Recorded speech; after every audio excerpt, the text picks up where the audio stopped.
From WLNS-TV, this is 6 News at 5.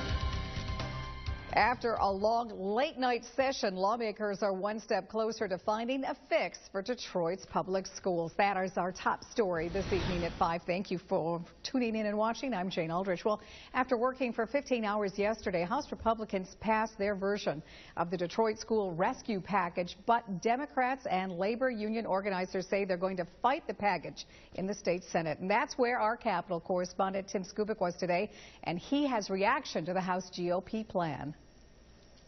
We don't do our best work at 4 in the morning. I'm not interested in anything that the House has done because I think it's lopsided. What the Republicans did in the wee small hours of the morning is not exactly opening to rave reviews in the state Senate from both parties.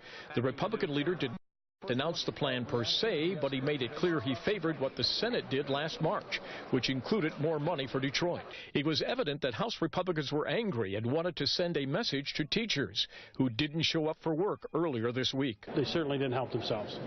And this is partially, I think, in reaction to that. An overreaction?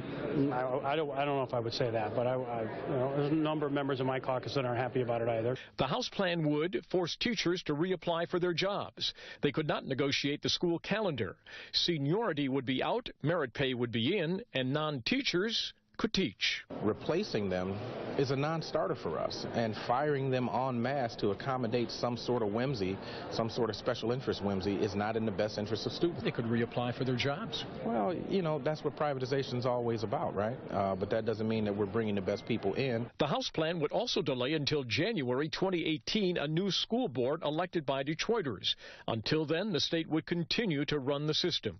And this Republican argues that's exactly what his constituents want, given all the illegal conduct and alleged mismanagement of the past. Given the past behavior, it makes us a little slow in the draw to say, okay, just go right ahead and go back and do what you were doing before. The Senate Republican leader is hoping that tempers will cool down when the Senate begins work next week.